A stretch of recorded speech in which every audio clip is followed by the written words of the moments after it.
Happy Saturday, everyone. Thank you so much for joining us here on our Facebook Live broadcast, Napa Valley Wine Academy, another episode of Study Hall. Today, a topic that I'm very excited personally to watch as well, and that's the renaissance of quality winemaking in Eastern Europe. We have a very special guest and an authority on this subject. So today's Study Hall is interview style with our host, Monika-Vescovi, who will be introducing our special guest today. So without further ado, let me bring those two on screen. Welcome, ladies. Excited for today's show. Caroline, we're so happy to have you here to talk about really exciting wines of Eastern Europe. Caroline Gilby is Master of Wine. She's an expert on Central and Eastern European wines, as well as an author of the Wines of Bulgaria, Moldova, and Romania. So Caroline is also a contributor to a number of publications as the Oxford Companion to Wine or the World Atlas of Wine. So, Caroline, for one thing, so happy to have you. And Eastern European wine today is going through the renaissance. We're seeing so much more of the quality coming from Eastern Europe. But you've been working with those wineries for over 30 years. You've been watching this amazing change in the quality production. I would like to go back to the time of the communism. And let's start our conversation with talking about how did communism influence the styles of wines produced, wine production, and then we're going to move to what changes were made recently. Yeah, so fundamentally, communism broke the links between the land, the people, and any idea of quality wine. And it got worse the further east you went, because everything was collectivized, grape growing, collectivized separately from winemaking. So, and it was all about quantity. Now, depending on which country you're talking about, the quantity might have been for export or it might have been for the local population, but there was no idea of quality here. It was just wine-flavoured alcoholic beverage, literally in some cases shipped in train loads into the Soviet Union. Okay, so each of those countries actually overcame that obstacle in a different way. We're talking about Hungary, we're talking about Bulgaria or Romania. Can you talk about the leaders, people that actually made that change? Because those were amazing people, passionate about wines. Did they get any help from the local governments? Did they get help from European Union? Or was that renaissance purely done by people, and then the development started? Well, it's a very complex story, and it's different really for each of the countries concerned, because to start with, there was that long period between the Iron Curtain falling and going through the process of privatization and land restitution and trying to return land to people that had owned it prior to 1945 and so on, which, you know, took as long as 12 years, particularly in the case of Bulgaria. It wasn't until the early 2000s people even knew who owned what bit of land. And of course, in the meantime, wine production really hadn't had a huge amount of attention, because who's going to tend grapevines if they don't know whether they're on lands that they're actually going to end up owning or not? So it was a very complex picture. So definitely the EU has been significant, particularly in the countries that are now members of the EU. Many millions of euros have been invested into winemaking and into improving vineyards and helping new wineries to set up. And then on top of that, you have the influence of different people and characters in different countries who have helped to set the countries on a new course. So if you look at Hungary, for instance, István Szepsi has been a legend in Tokai. a pioneer really of the modern era of sweet Tokai, a pioneer of the modern high quality late harvest wines, and a pioneer of serious quality dry wines. Which I was lucky. So really bringing back and helping out with the Chris Tokai, pointing out the vineyards that actually were sort of forgotten or left on the side during communism, and went back to them, restored them, find the best sites, found the sites that were famous before that era. Yeah, because actually it turns out that, if you want, for instance, to make really high quality Tokai, what you need is the sunny, exposed, stony vineyards that actually were no good in communism when they were looking for noble rock for sweet wines and very large volumes. So there has been a process of relearning what the vineyards can give and what the best vineyards are for modern styles of winemaking. And that's a process that we've seen in all the countries in Central and Eastern Europe, relearning what the local grape varieties can offer in terms of quality rather than quantity, how to manage them, what the best spots are. And I think in all the countries, it has also required a big change in mindset to relearn and rethink a different way of doing things. But so you're talking about the mindset. So there were some producers, winemakers, people that were actually changed the face of the winemaking, and we are now at the 10. There's a new generation of young winemakers coming in. They're bringing new vision of those wines in all of the countries. How is that changing? Yeah, I think that's again, each country is different. But I mean, one thing that struck me, for instance, if I look at Bulgaria, it's taken there've been several sort of eras of Bulgaria in the new era, but the latest one, the last maybe 4 or 5 years, there's an amazing group of young women winemakers, particularly, who are producing some really great wines that are so much more varied and diverse and wines of their place than they were, say, 10 years ago when everybody was pursuing alcohol and oak and power. So that's been really significant. Hungary too, there's they actually set up an organisation of young winemakers so that they could actually talk to each other and taste together and travel together and learn from each other. It's phenomenal. I've been to those wine bars where they present their wines. They organize themselves to promote their wines, and sort of that new wave of winemaking, bringing in younger crowd as well. I think that has been very successful, right?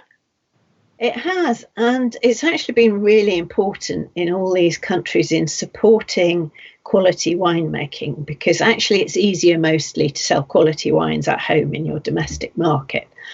And wine is quite an aspirational product for a number of younger drinkers. They want to know about wine. They want to understand what quality wine is all about. And they want to enjoy wines that are different to the sort of things their grandparents used to make in the garage or the basement, those homemade wines by the roadside, which have every fault you've ever heard of.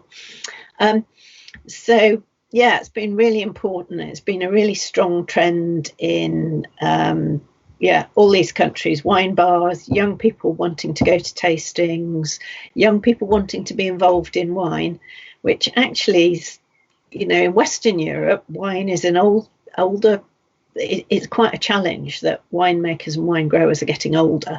So in Eastern Europe, it's quite dynamic because there's a lot of young voices.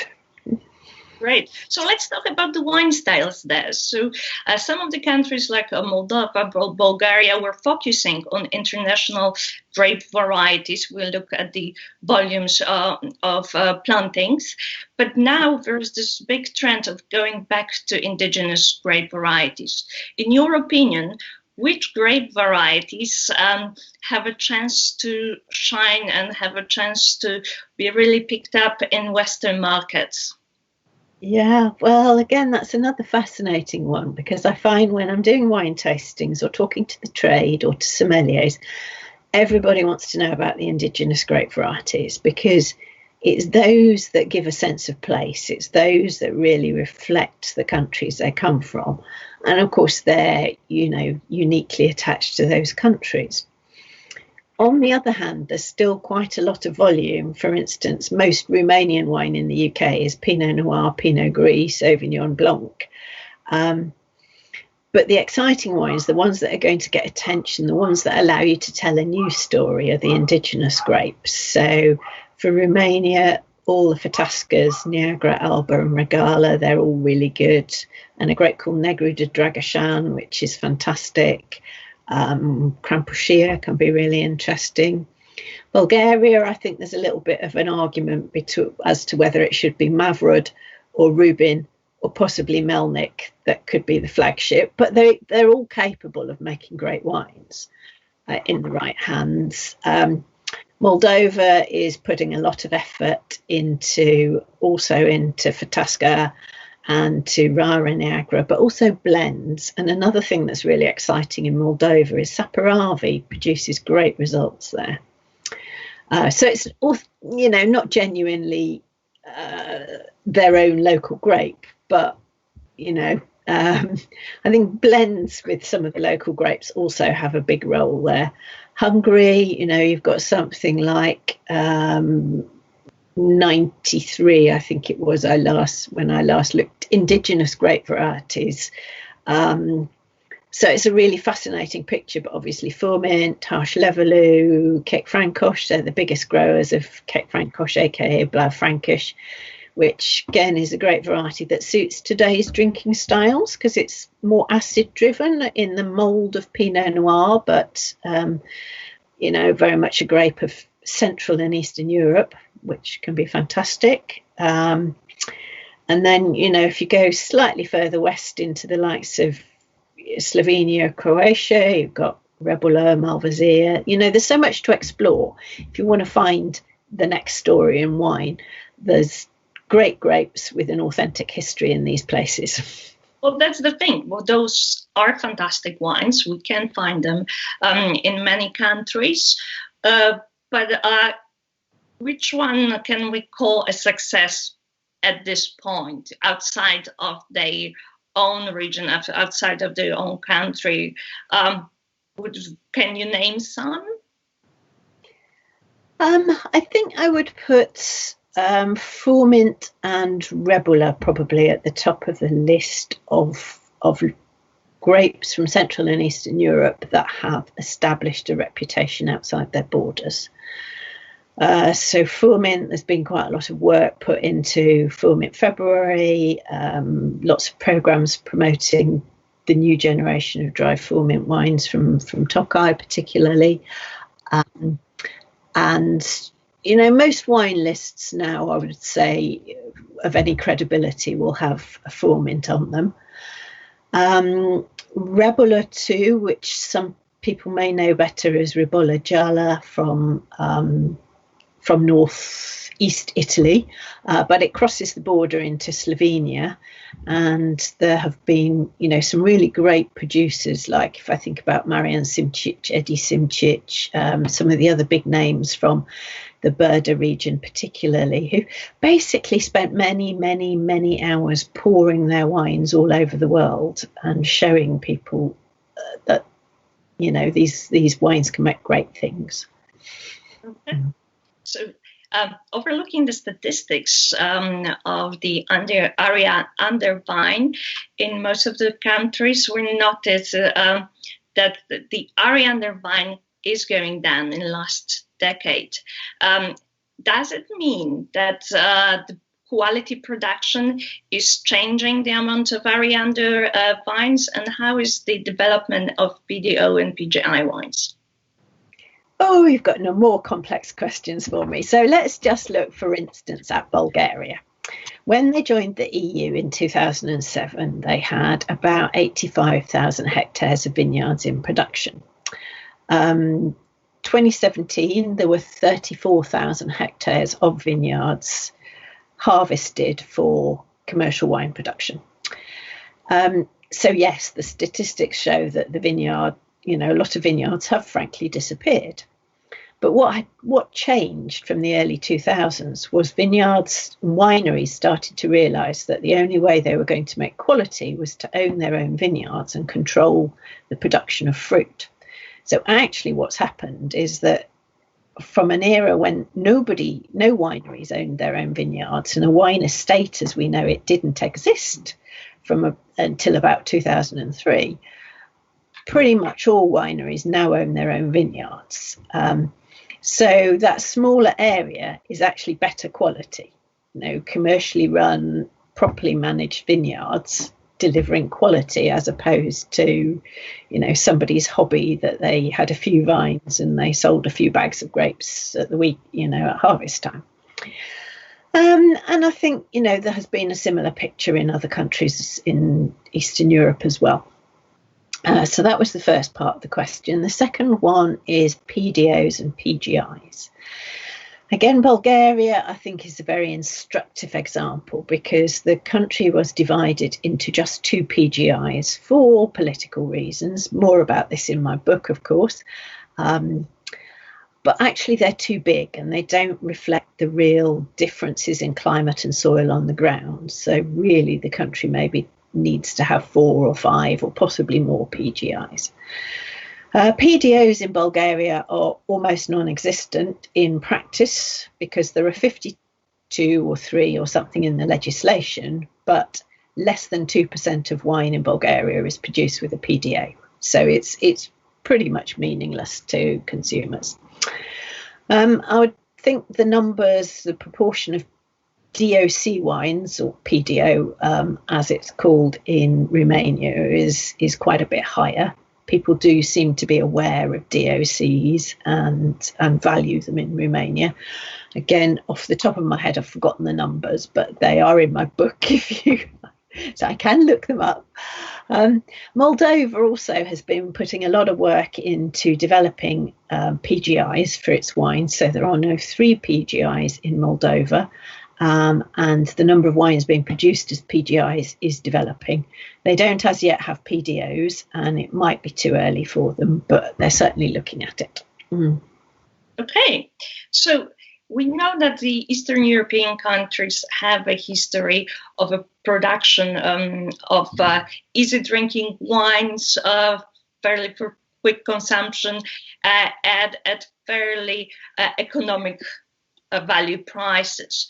But what they're working on is really bringing that quality that they have and showing the world that we are making the PDO and PGIs wines. How do they combat that image of inexpensive wine? How can they jump over the hump of that, and how they can show the world that they're making exciting, age-worthy wines, that they making different wines that it's really worth to look for and reach for? Yeah, I think it's a question of partly time and just basically there's no shortcut other than showing people the wines, telling them the stories of the wines, taking them to see the places, because there's some stunning vineyards to go and see in some of these countries, and making a personal connection. So some of the individual winemakers who've had the most success internationally have basically just put themselves out there and gone and shown their wines and taken their wines to the key people. It'd be nice to see a bit more cooperation in terms of wine promotion. I know it doesn't come easy to people. So before, if you were forced to be collectivised in the past, being asked to work collectively to promote your wines with somebody that you probably see as a competitor is actually quite hard to do. But Bulgaria has had no effective generic promotion in a long time. Romania has 2 or 3 different organisations with varying levels of effect, but the most effective is a group of producers who are doing it privately. Moldova, I think, is a good example, and also Macedonia, because they're both countries where they have put together a producers association that actually does work in presenting a united front. They may argue behind the scenes, but to the world outside, they present a united front. They go together to events as Wines of Macedonia or as Wines of Moldova, which I think is so important. I have noticed that with Moldova. I have been there 2 years ago at the conference, and they have this fantastic way of showing the culture of Moldova and being, like you say, very united with it. So really showing the very positive aspect of the culture, the wine culture, the food culture, and representing it graphically as well, because I've noticed that they put a lot of effort into actually showing who they are and keeping their national identity. I feel like many countries are losing their national identity, whereas the Moldova is taking it to the world and showing, hey, this is who we are. We have a great tradition. Check us out.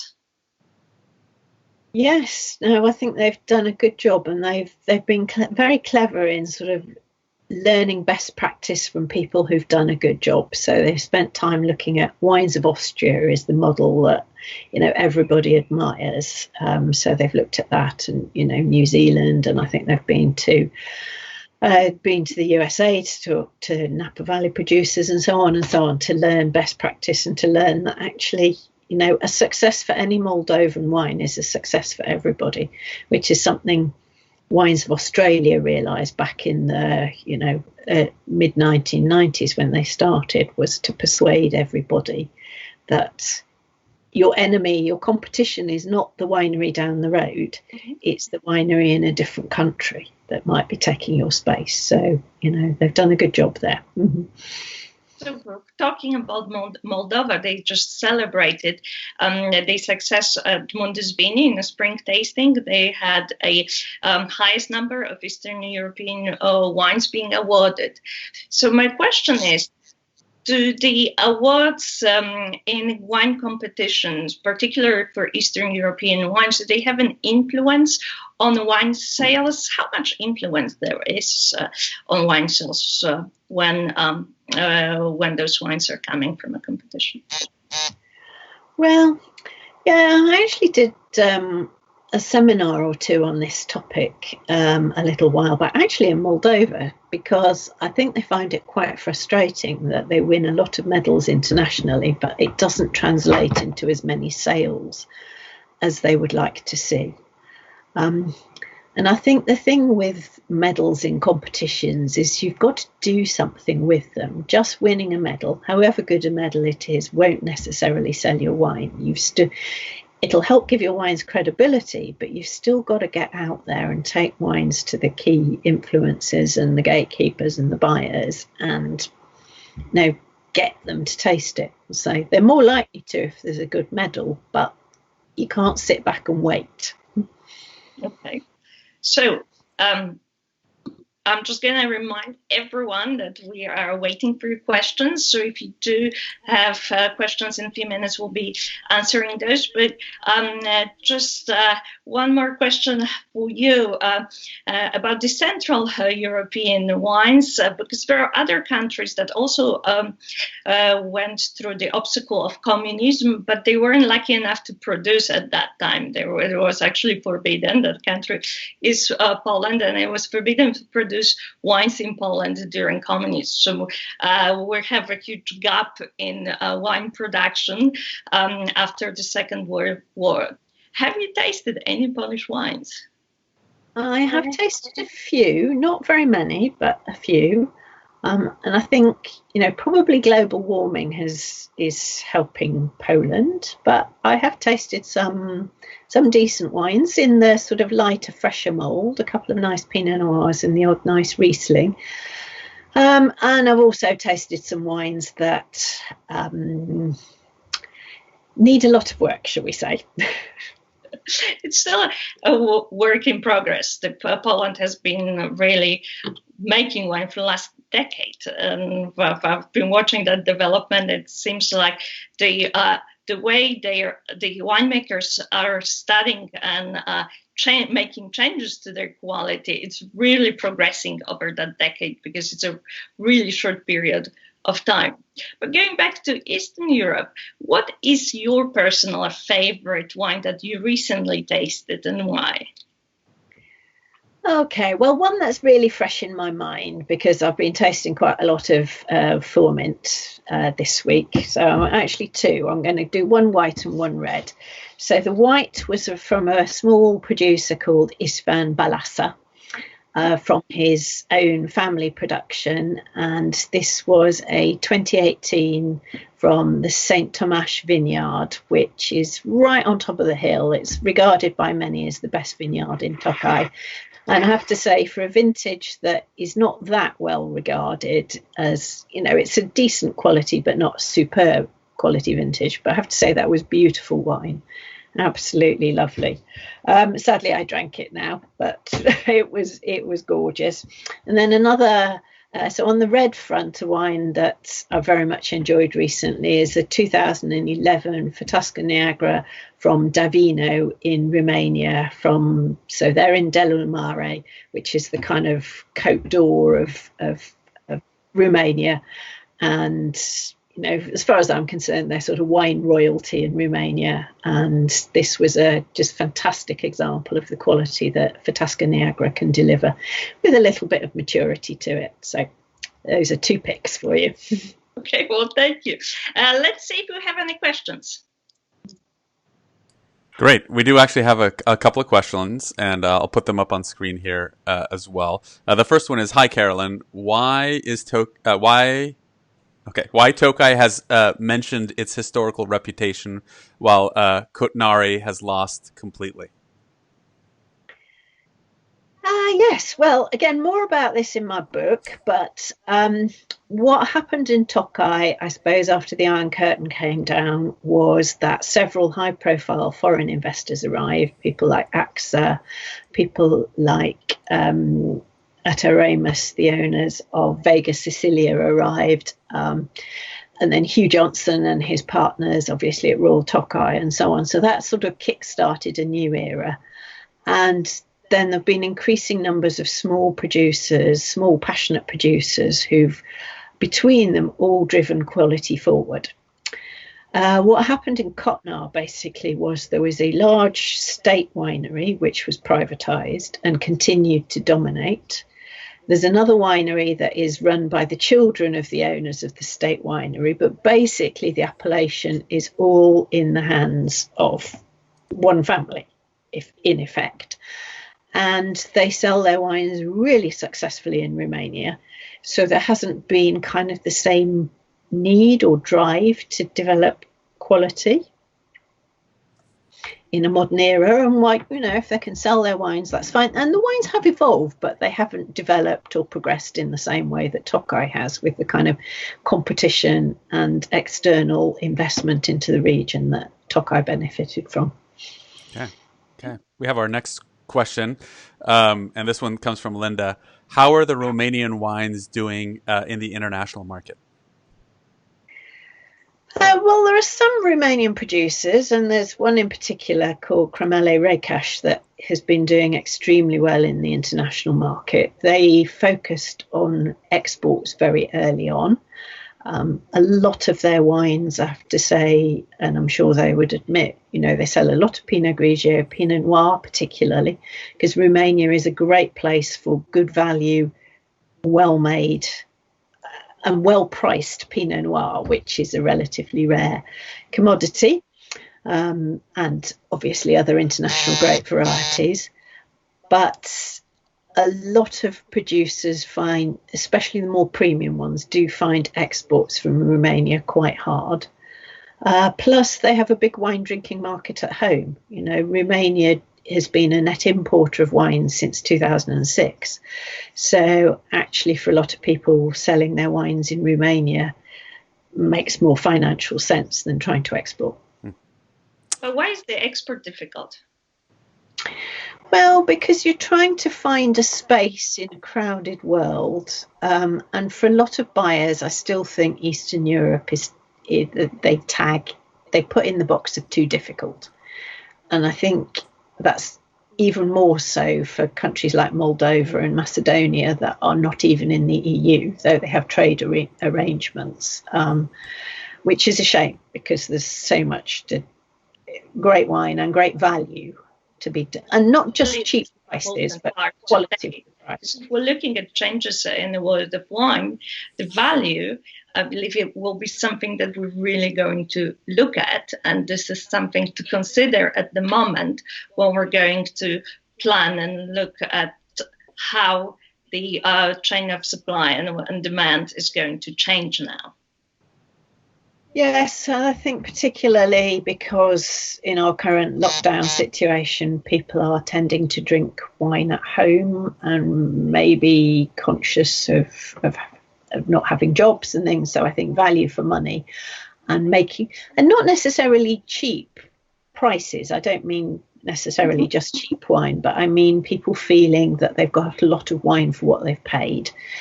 And I think that's something Central and Eastern Europe can really deliver on. Okay. Do we have another question? Yeah, another question from a viewer. How do you think that Plavak Mali is still not attractive enough for the UK? And what do you think about Toran grape?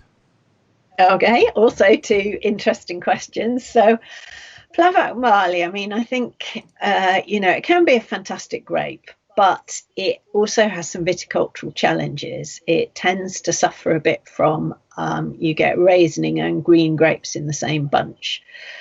And it has been vinified with lots of alcohol and often quite a lot of oak influence over recent years. Now, that is changing. There are much more slightly lighter, more elegant styles starting to appear.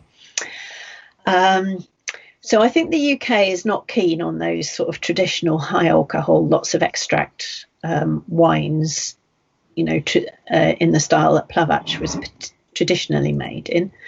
And I also think that Croatia is kind of has been until this year, pretty lucky in having a tourism market that is very huge, and tourists on holiday tend to be prepared to pay quite high prices. Thank you. I think that's going to hit the Croatian wine industry very hard this year. Toran also, very interesting grape, obviously politically quite tricky. And I think the politics between Slovenia and Croatia have restarted again, sadly. But again, it's a grape that I think can make some amazing wines.